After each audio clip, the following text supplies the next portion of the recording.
What's up, everybody? Happy Sunday. Happy Sunday. We are back at it again for another week of pro wrestling. Welcome to the Illuminerdi World Order Show. I'm super excited to be back. Nate is back with us, and we have a super duper special guest, former 205 champion, the Ebony Lion, Mr. Flip Flop and You Don't Stop, Cedric Alexander. What's going on, Cedric? What's going on? How you guys doing? We are doing great and happy to talk to you. And let me bring in my right hand. What's going on, Nate? I am okay. Another week of quarantine, and here we are. We're back. It almost flew by. But I know you said a bunch of Cedric's monikers, but I must say, he was one half of my favorite tag team name of all time, the C&C Wrestle Factory. Oh.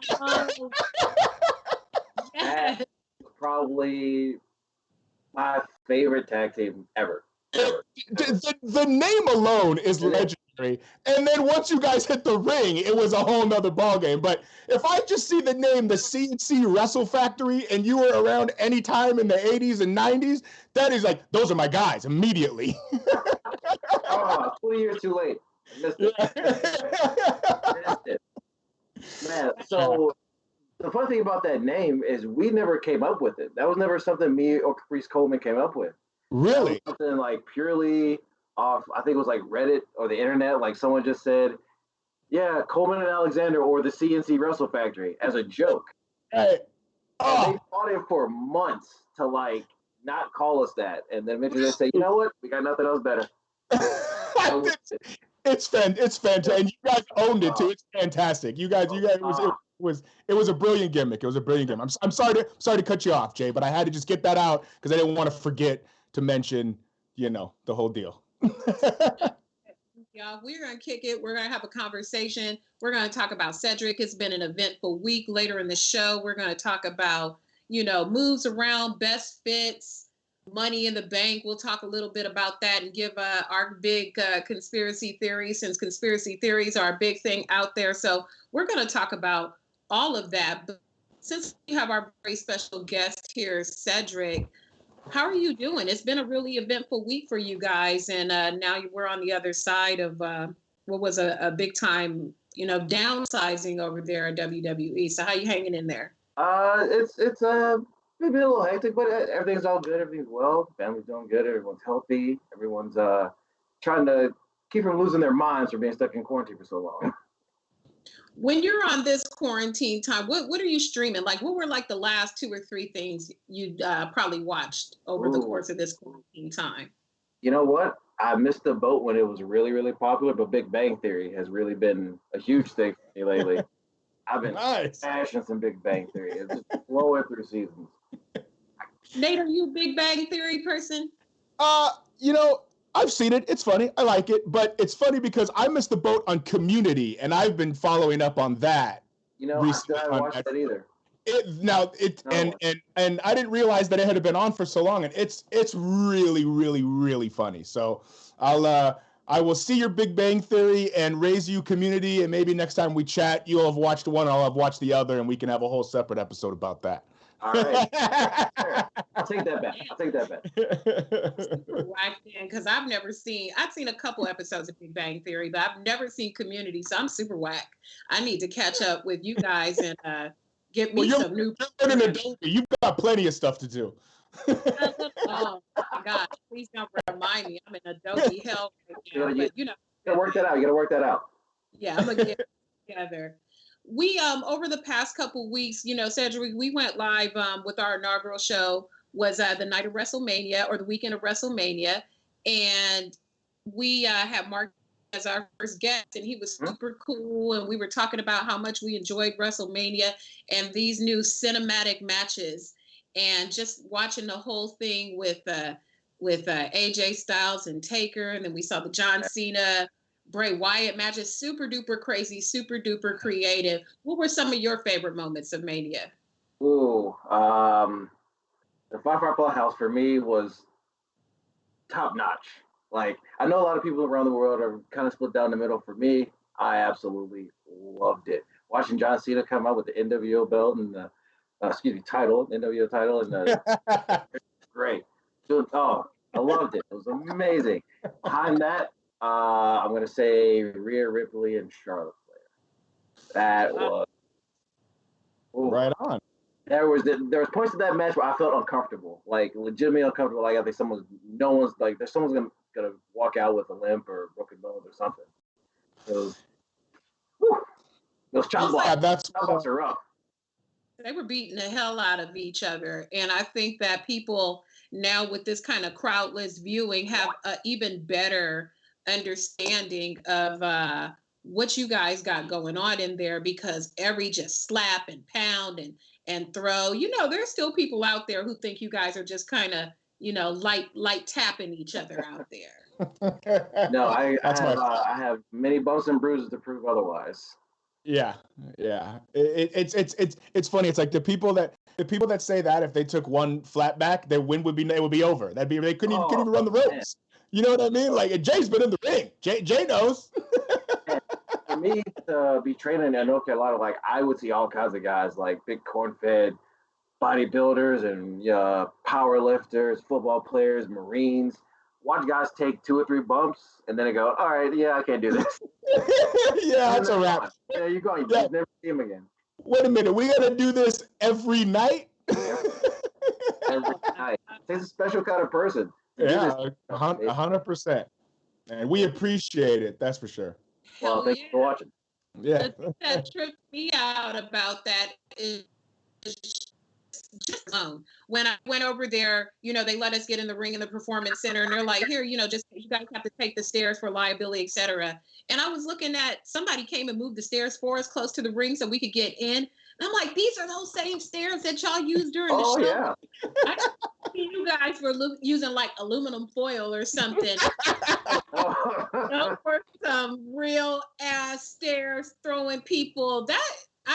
Wow. I mean, I knew you guys were doing it for real, but until you really see it up close, it's just crazy. It's just crazy to see.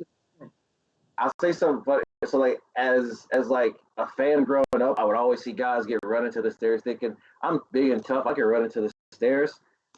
I won't tell you when this happened because I'll be telling myself, but okay, forget it. Fairly recently, I was thinking, you know what? How much would it take to actually try to move this thing?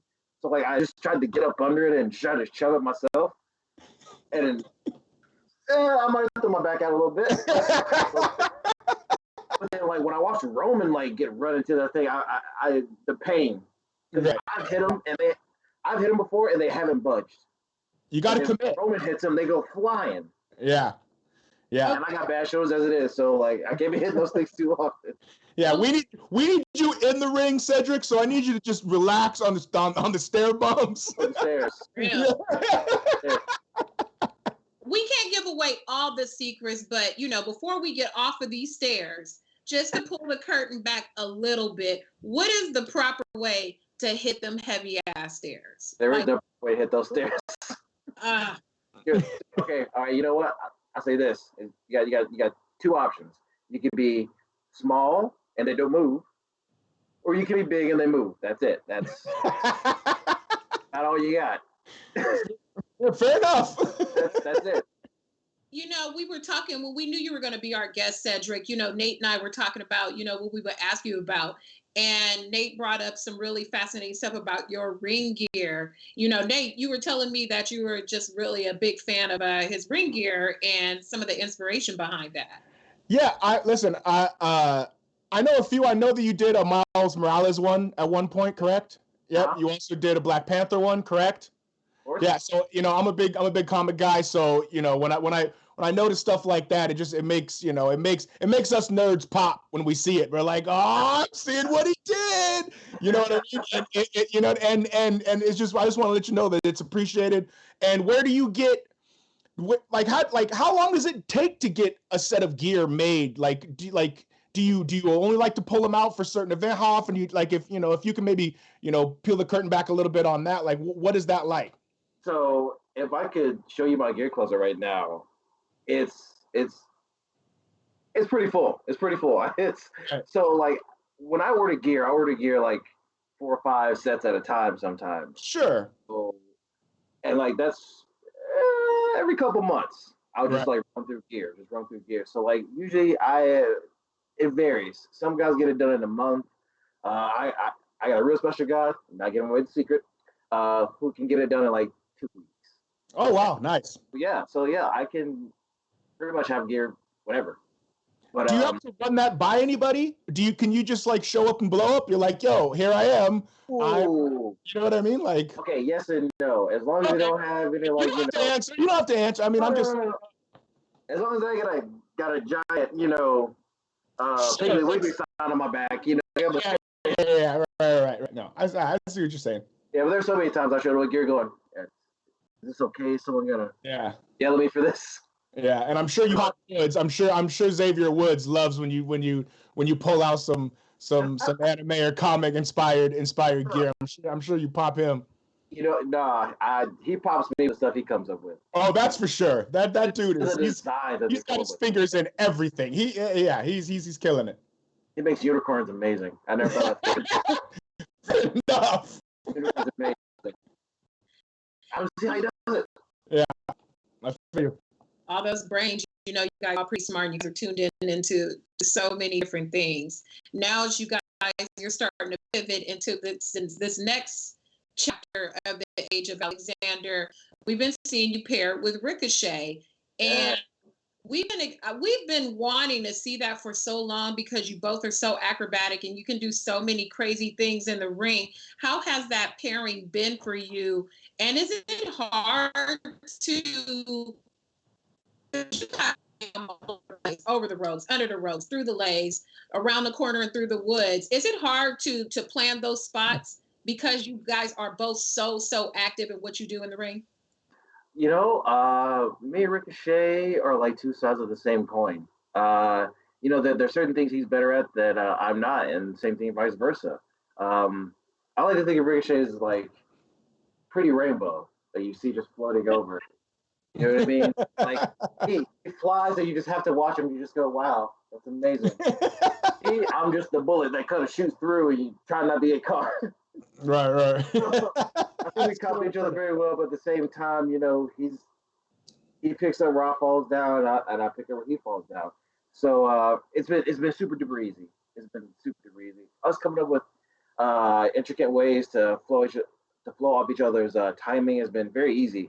And we've only maybe had, I'm gonna say 6 tag matches together total, and this is something we actually talked about for months. Yeah. Like, man, it'd be really cool if we tagged. And then that was it. That was all we ever say. And then the next time I see him, I go, hey man, I got a really cool tag team thing I want to like experiment with.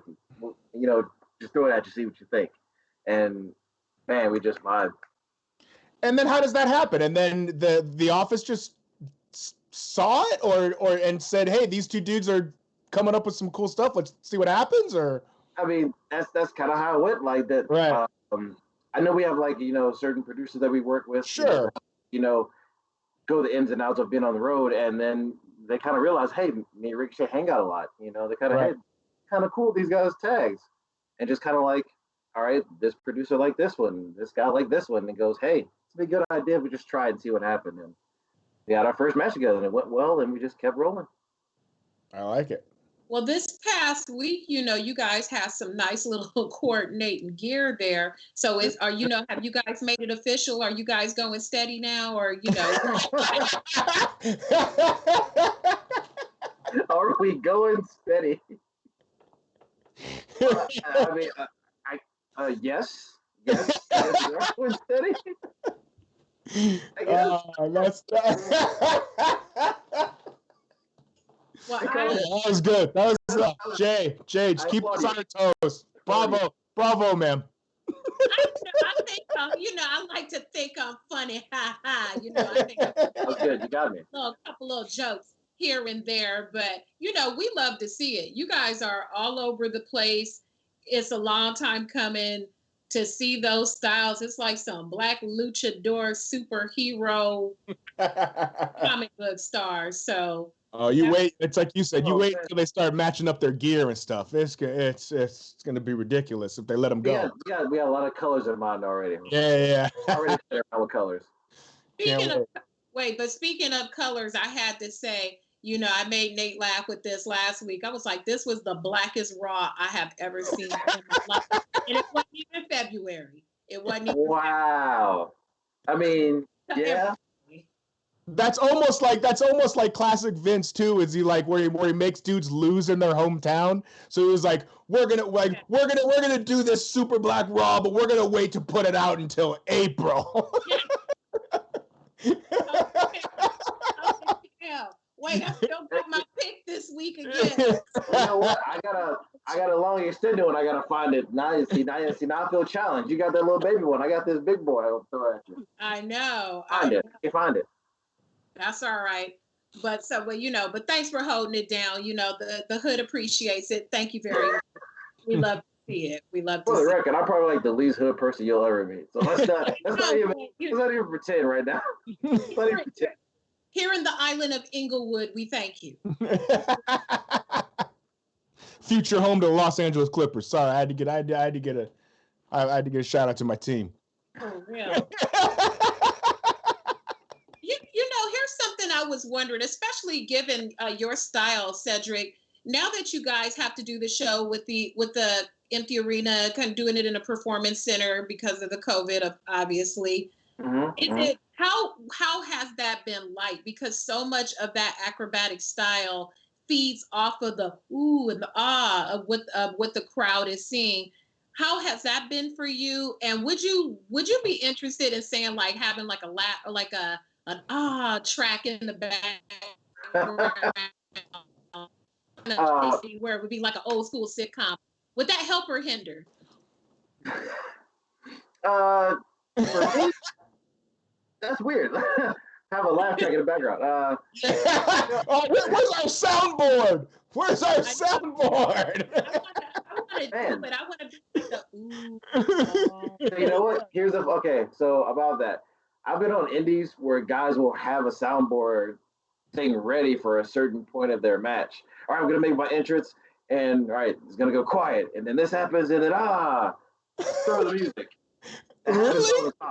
Oh, okay. Human Tornado. Look Human Tornado up on YouTube.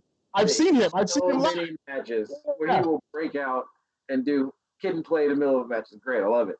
Dude, when he's doing his roll and his dance and then bump, like they're feeding and bumping at that. Human Tornado is shout out to Human Tornado. He's fantastic. Yeah.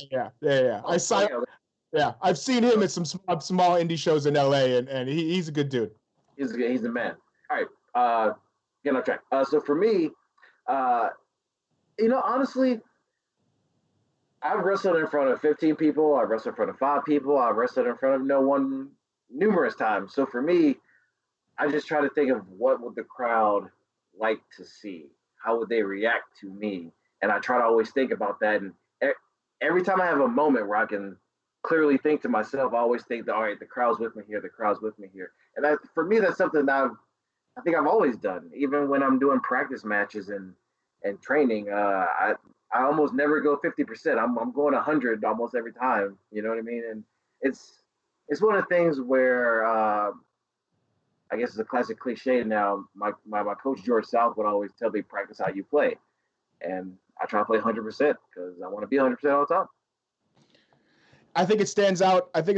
In your work, and another thing that, and I'm sorry, some things are just coming. I'm just going to ask stuff out of order. Just as they come to me. I apologize, Cedric.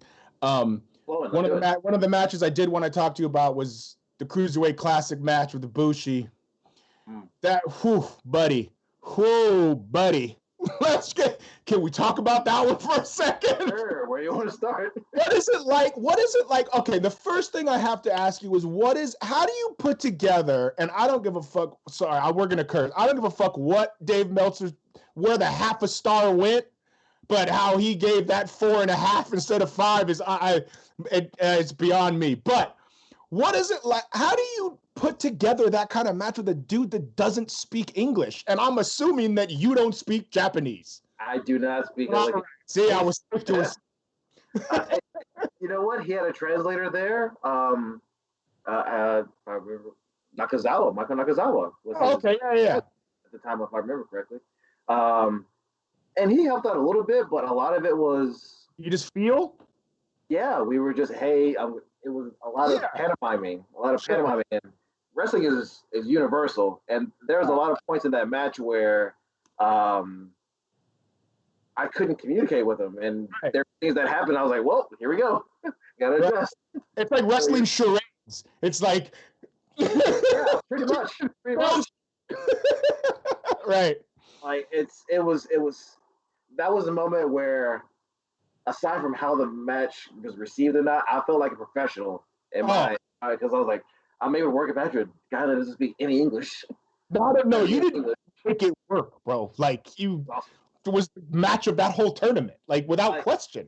And you know, and you had been on the map, and you're a vet, and I get it, but that match put you on the map, in my opinion. I 110% will agree with that statement. And I had to get my question about that one out there, because that was quite impressive, my friend. It was 4 years later, that match still has a big spot in my heart. The crowd is chanting like, "Please sign Cedric" or something, correct? Like, yeah. Oh, goosebumps. It's fantastic. I love it. All right, I'm sorry, Jay. I'm sorry. Because when they start writing Ced's big cinematic match, they're gonna have the flashback to that too, and then whoever, if he's the heel or he's the troll, they can reference it and be like, hey, no one's chanting for you, Cedric. No one's chanting for you this time. If you're okay.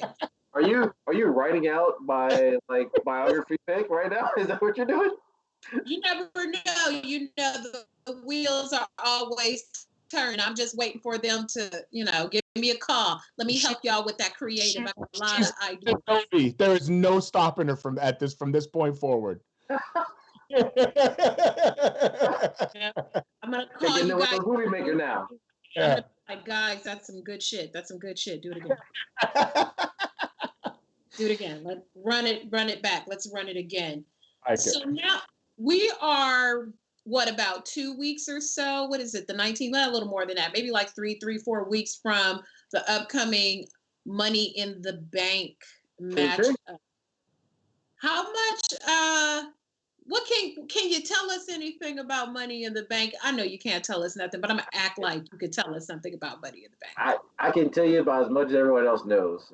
I didn't even realize the match was happening the way it's been advertised to happen in the building. Yeah. Yeah. Okay. I can't wait. Essentially, it's Die Hard. We're it's WWE Die Hard. That's what this is. If you come out shoeless with bloody feet and like a ripped tank top, I'm gonna lose I'm gonna just turn the television off now. You've already won. I don't even care what happens. I would, but I'm not in the qualified matches, so that's not my thing. It's not my thing now. Well, no, you can only win if they put the camera on you and you got to look and you got to go yippee-ki-yay. Then you can say that you fully won the Die Hard. That's actually not a bad. I've had it in my head already. Down too. Let me write that one down too. I've already had it in my head. I'm calling the winner Mr. McLean and the women's winner Mrs. McLean. That's got to be the thing now. Like, you've just given somebody some promo material.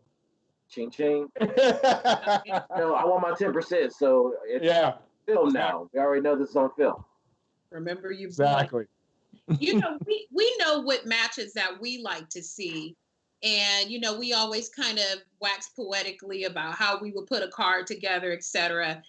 With the current roster that you have, you can only put together 3 matches: 1 women's match, 1 men's match, and 1 tag match. Doesn't matter the brand, it doesn't matter any of that. If you could put together a 3-match card, who would be on that card? And you can't. That's hard. That's hard. Is it? Am I only on using the Raw roster? Am I using the SmackDown roster? Am I using NXT roster, or all of it? Oh, it's a good question, Jay. That's an even better question. You know what I'm saying? This is. There's levels to this. Movements, or you can stack it up. Like I got stuff in my head already, but you tell me where we're going with this. You run it however you want to run it, Mr. GM. Run it. Matches together for us. All the rosters are at your disposal. Exactly, for the mini pay-per-view. Mm-hmm. Oh, okay. So for selfish reasons, I'm going to start with the tag match, and I'm going to say it's me and Ricochet against Marcel Bartel and Fabian Eichner. Okay. I like it. My opinion, that is a very underrated tag team, and and I want to be able to go with them. And they go. I want to be able to go with them. Okay. That's a big one for me. Okay. So move on to the ladies match. Ooh. Man. Okay. All right. I'm gonna say Rhea Ripley versus Sasha Banks. Ooh. Oh. I think that's what people see, but they don't know how good it's gonna be until they get it. Is that something that you think?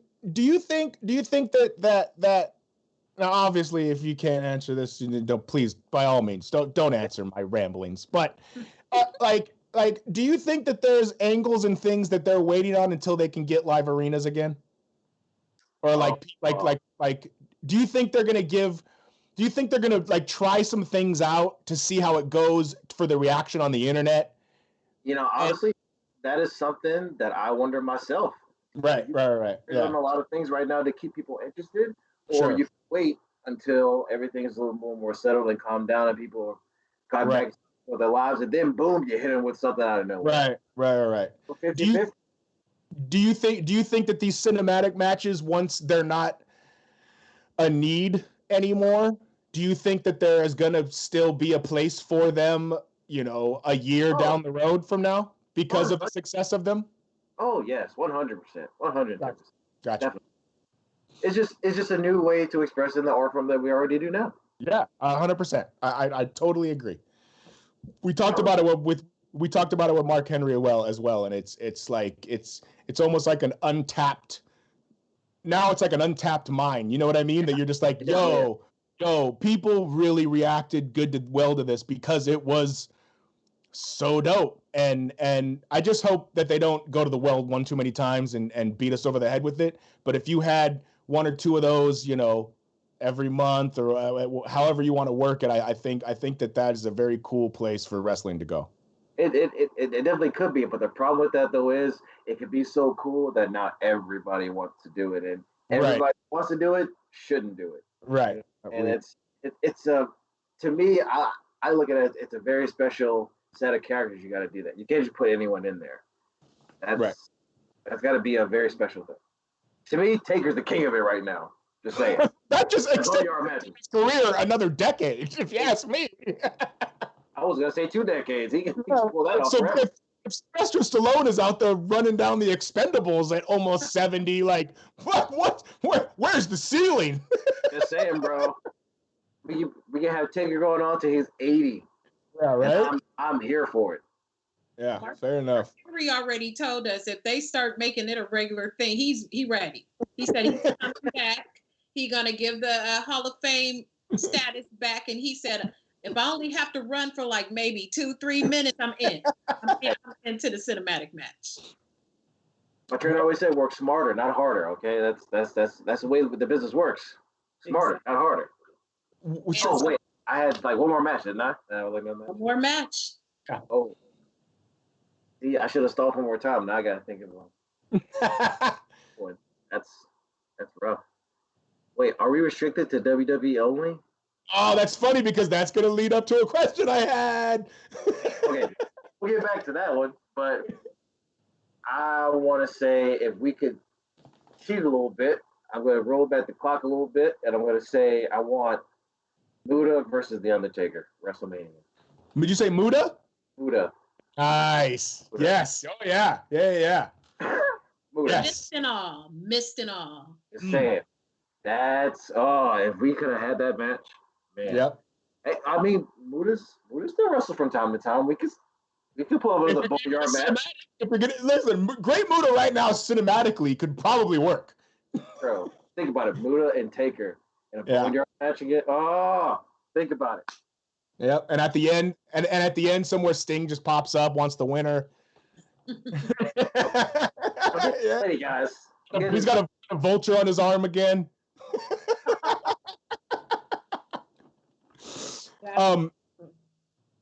Jay, real quick, I got another question for Cedric. What is it like to be in a dual promotion household? Oh, that makes certain arguments kind of interesting. I bet. Makes certain arguments kind of interesting. Yeah, coming home and venting to each other is like, oh, that goes on here too. Right. Are you guys home more now since you only go in for the shows and then come home and you're not? Oh yeah. Home more now than you have been in the past, obviously, correct? I'm loving it. The travel has calmed down a little bit, so not having to frantically pack my bag so I'm late for a flight is very relaxing to me now. I appreciate that while I have it. That's awesome. Do you guys kind of let each other vent to one another without pushing the other one to be like, why don't you come on over here if you're so upset? You know what I mean? Like No. We've never gone that way because it was always a case of she wanted to make her own way and she already had it in her head wherever I ended up, she wanted to go the other direction. Wow, that's awesome. That's actually very admirable. That's really cool. She hates using my so to reference, just so everyone knows, I'm a Big Swole. Oh yeah, sorry, Big Swole. Yeah, sorry. Everybody knows, so I'm in trouble. She has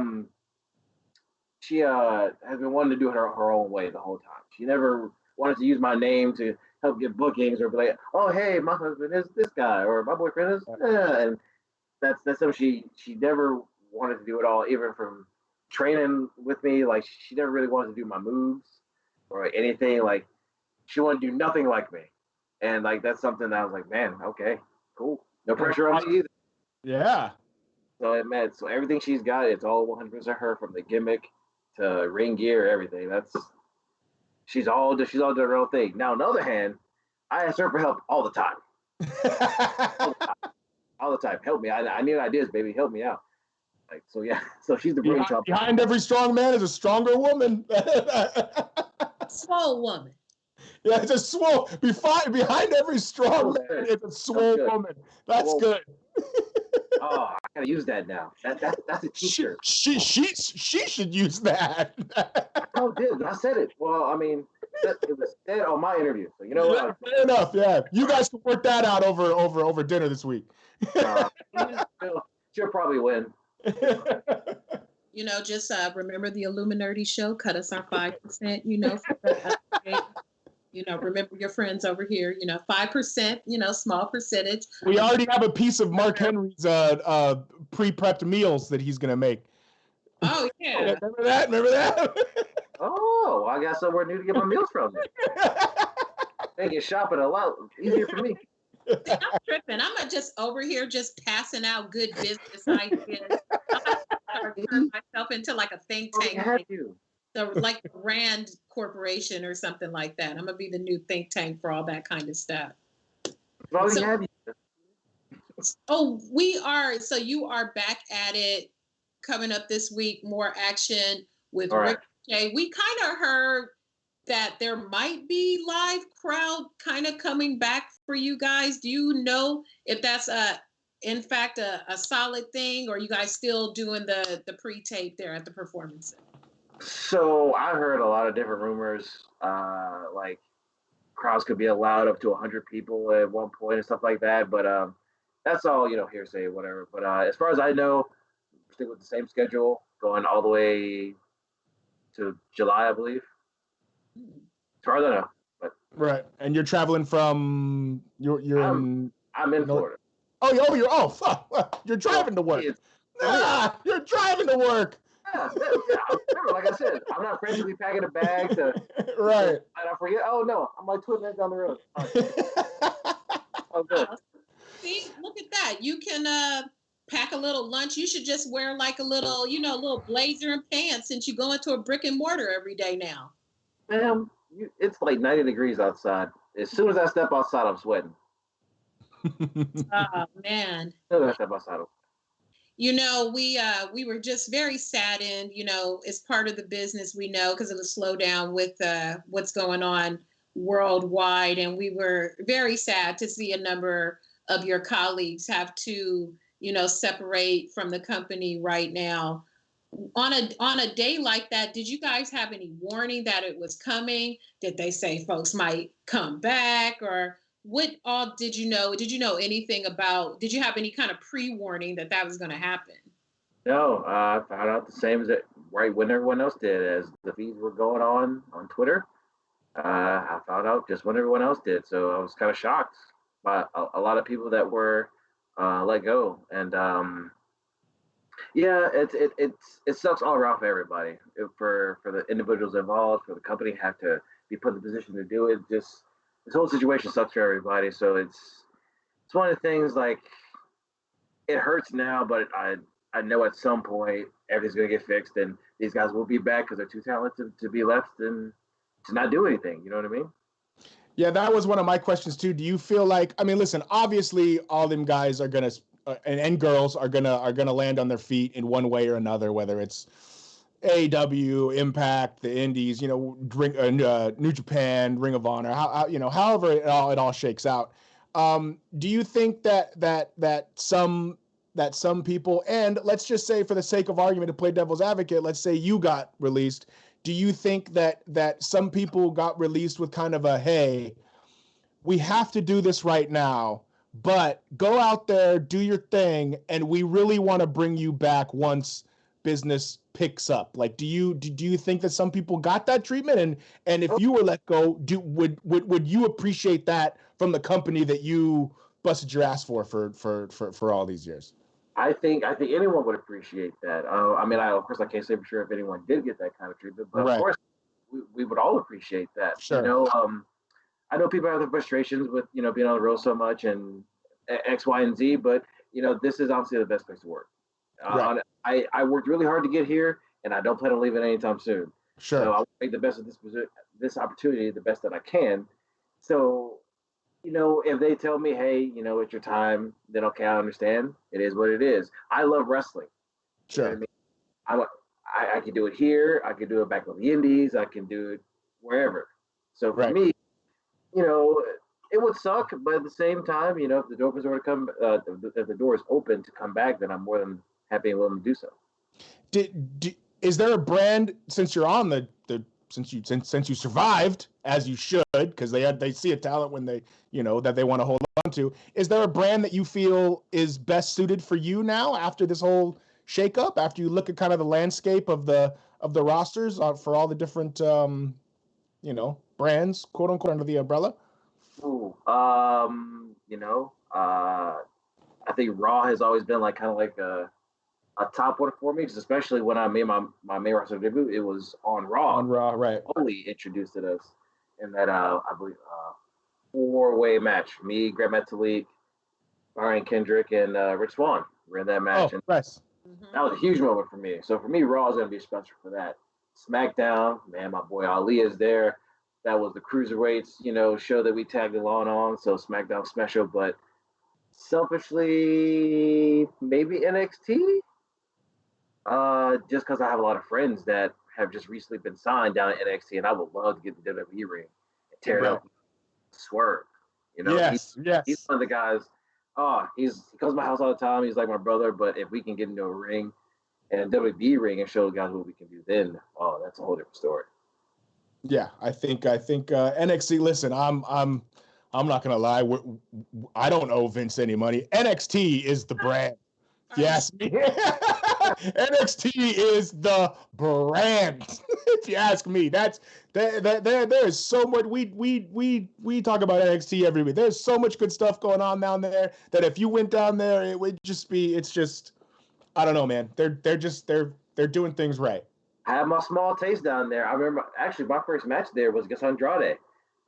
Oh, yeah, go back and watch that. Yeah, have to go back and watch that. Yeah, I didn't realize that. We had like a solid 3 or 4 matches on NXT that were pretty dope. Oh, okay, right on. Selfish advertising right there. Yeah, you do it. That's what you're here for. That's what we're all here for.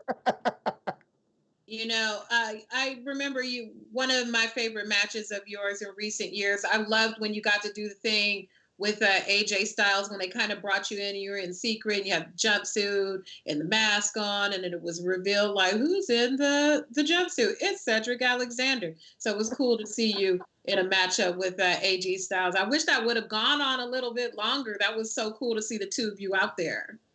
For me, that was, I know it's cliche to say, but that was literally a dream come true.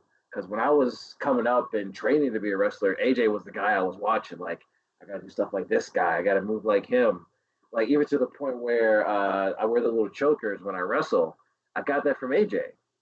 When he was wrestling down on the indies, he used to wear a choker with a ring around it or just randomly. And I thought that was the coolest thing ever. And for that small reason right there is why I always wear one when I wrestle. And to this point, to this day, I was like, if I don't have it, it's like, I can't wrestle without it. I need it.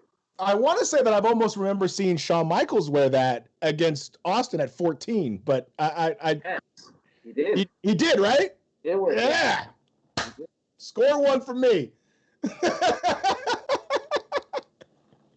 Looking at, and also with that, coming from the cruiserweight ranks, we have a big cruiserweight tournament that's going to be coming up, and the landscape is pretty interesting. What do you think about the interim cruiserweight tournament? Who do you have your eye on? Who is the top of that pool?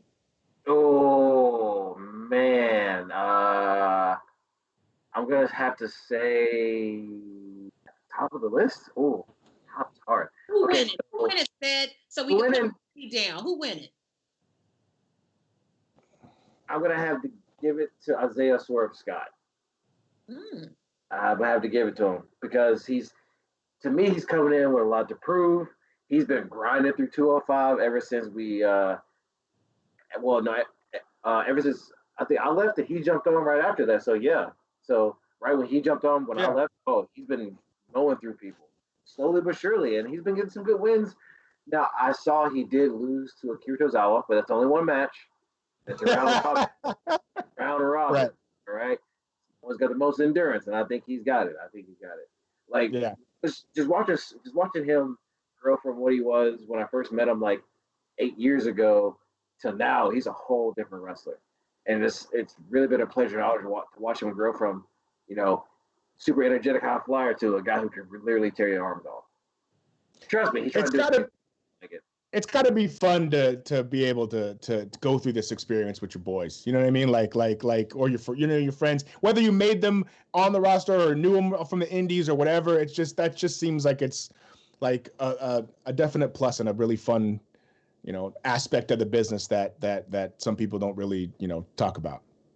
It's definitely surreal because there were a couple of times where I'll be hanging out with Swerve and we'll be going somewhere and we'll get caught by like maybe an 18, 19-year-old kid who says, yo, man, I remember watching your match with CCW back in like 2010, and I remember watching yours from like 2011, and I'm like, oh, wow, it has been that long for us, hasn't it? We've been doing this a while. Right, yeah.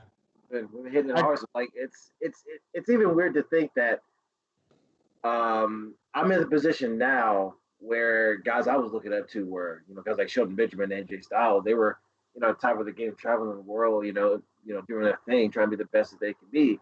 And seeing me in that same position, it's like, ooh, okay. It's surreal. It's kind of, yeah. It's awesome. I love it. Okay. I have to ask this since you bring up Shelton Benjamin. I have Googled this ad nauseum and looked on message boards. Okay. Why do the Usos say Shelton Benjamin's name like that? Why do they always go, Shelton Benjamin? Why do they say that? I've been trying to find this out, and I don't know why. Because Shelton's the man. That's all you need to know. That's it. Shelton's that dude. That's all I got to say. That's it. Fair enough. I ain't saying anything bad about him. Yeah. There's nothing to say. Nothing to say. That man is. He's gonna kill me if I tell the story, but I gotta tell the story. Shoot. So one day before TV, he's in the ring working out, just stretching out stuff, and I jokingly grab a single leg on him, and he starts to go down. he goes down so fast, I count it as a takedown in my book. So I took down Shelton Benjamin.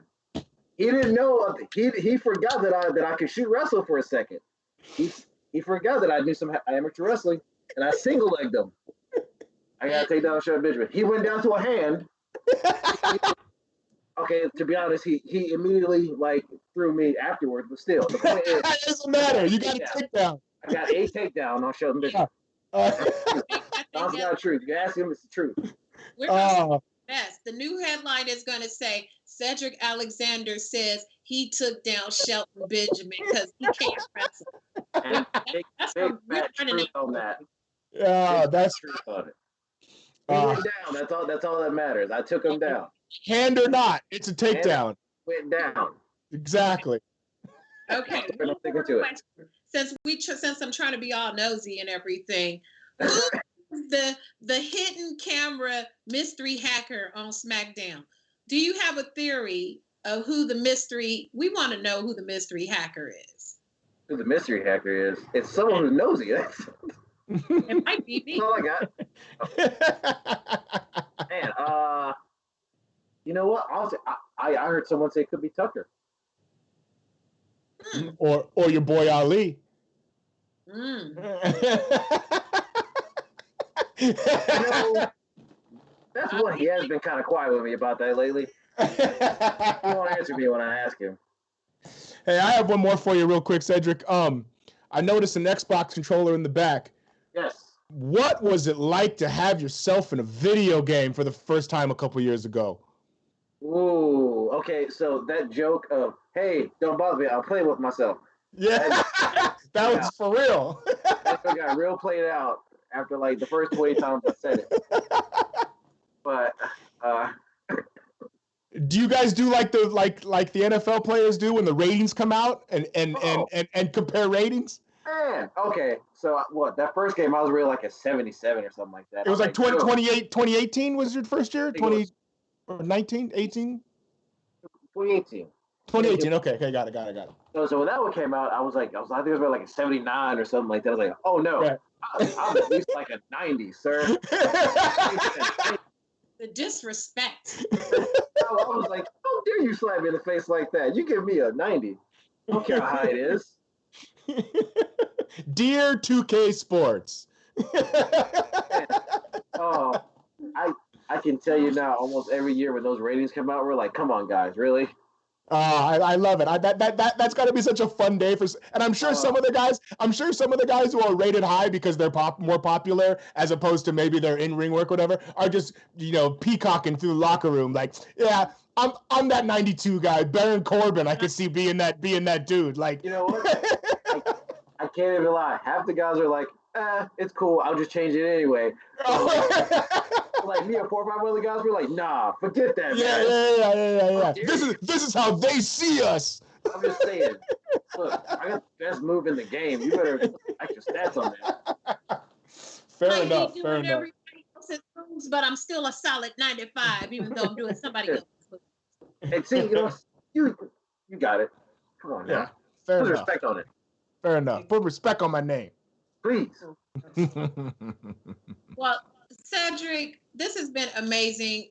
Thank you so much for your time. We are glad to see you are doing your thing. You and Ricochet are killing it on Monday Night Raw. You kill it every time you go out there. And it's been refreshing to see you get this opportunity to really let the worldwide audience know what all we, hardcore fans already knew, that you get to put your skills on display. Anything you want to plug before we wrap it up? Oh, well, of course I got to plug myself. My Twitter handle, Cedric Alexander, with the check mark. A lot of fakes out there. Blue check. Always check. Blue check. Blue check. Instagram, Cedric Alexander 1. Also, blue check. A lot of fake ones out there. Blue check. And I'm gonna promote my lovely lady. She's on The Swole World, if I remember correctly. See, she's gonna kill me if I don't remember her handle. Oh god. Okay. Hashtag Big Swole. You'll come up. Look, there's only one Big Swole. Okay. That's right. You look up on Twitter at Swole World. That's my favorite Twitter handle that she has. Fair enough. There we go. You don't have the check mark, but you can find it. You know what I'm saying? I don't have a check mark either. We're good. All right. New campaign. Get Swole the check. Get Swole. Hashtag Get Swole the check. Let's write that down. We gonna start with that. Swole the check. Oh, make my check swole. Boom. Look at that. Look at that. That's about to be the campaign. We gonna run it. I'm gonna drop it. Fair enough. I like it. Put my campaign manager hat on. Yeah, exactly. Harry, baby. That was hilarious. Oh, I tried. Thank you very much. I have my comedy championship somewhere around here. I don't want to bust it out in front of the people. I just humble. You're a humble individual. I appreciate that. I appreciate that. So we gotta hold it in. Cool. Fair enough. Nate, what are you gonna plug before we wrap it up this fine Sunday evening? I am on all the social medias at Nathan Has Skill. No blue checks here, but at least nobody else wanted my name, so I don't need to put numbers or capitals or ones or change anything about it. So at Nathan Has Skill, if you enjoy nerd rap, you want to hear some rap about wrestling and comic books and pop culture and whatnot, check me out. Cobra Law Records, at Nathan Has Skill, all that stuff. And every Sunday, we're right here with the Illuminerdi. Exactly. And I'm going to plug myself, Giandra LaBeouf. That's a lot of letters. Just, look in the description. I only have one blue check on Twitter, Giandra LaBeouf on Instagram. On YouTube, follow me, Back Culture TV, all my hodgepodge of not just WWE interviews, but entertainment interviews, a lot of boxing content, maybe a little MMA, but, one-stop shop, pop over there and make sure you subscribe to the channel and follow me on all platforms. And, of course, where we are right now, the Illuminerdi. If you're tuning in, thanks for coming in and tuning in for Cedric. Make sure you subscribe to the Illuminerdi. Visit theilluminerdi.com. Follow the Illuminerdi on Instagram. If you see it and it says the Illuminerdi and it doesn't look like all the other stuff, don't follow that one. Follow the real ones. And keep coming back. Everybody got fakes. Yeah, exactly. We're working on the blue check. Man. I don't know how you blue check a brand, but we're working on it, people. We're there. We were in the process of mailing check for the bribe, and damn pandemics messed up the hustle, but that's okay because we're gonna have those blue checks soon. So make sure you tune in each and every Sunday. You never know who might pop in. We got the Ebony Lion here, Cedric Alexander. We had the legend Mark Henry. So you never know who might pop up next. Thank you so much, Cedric. We really appreciate you coming by, brother. Thank you guys for having me. Appreciate it. Thank you. So, thanks for tuning in, and we'll see you next week. Peace.